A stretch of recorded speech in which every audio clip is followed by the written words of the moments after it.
புதுச்சேரி அரசு மீது பாஜக எம்எல்ஏக்கள் தங்கள் கட்சி தலைமையகத்தில் புகார் கூறியிருப்பதாக வெளியான தகவல் பற்றி அந்த மாநில முதலமைச்சர் ரங்கசாமி மழுப்பலாக பதிலளித்தார். புதுச்சேரியில் ஊழல் மற்றும் லஞ்சம் அதிகரித்திருக்கிறது என்று பாஜக எம்எல்ஏக்கள் டெல்லியில் தங்கள் கட்சி தலைமையிடத்தில் புகார் அளித்திருப்பதாக தகவல் வெளியாகியுள்ளது. இது புதுச்சேரியில் பரபரப்பை ஏற்படுத்தியிருக்கும் நிலையில் சட்டமன்ற அலுவலகத்தில் முதலமைச்சர் ரங்கசாமியிடம் இது பற்றி செய்தியாளர்கள் கேள்வி எழுப்பினர். அப்போது அவர் நேரடியாக எந்த பதிலும் கூறாமல் மழுப்பினார். நம்ம பிஜேபி சட்டமன்ற உறுப்பினர்கள்லாம் அவங்களுடைய கட்சி தலைமையில் சந்திக்கிறாங்க.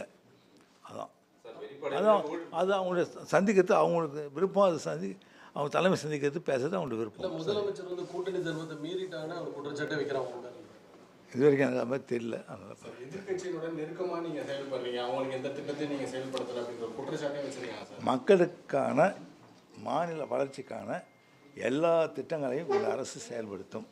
மாநிலத்தை சிறந்த மாநிலமாக கொண்டு வரும் நடவடிக்கை இந்த அரசு எடுக்கும்.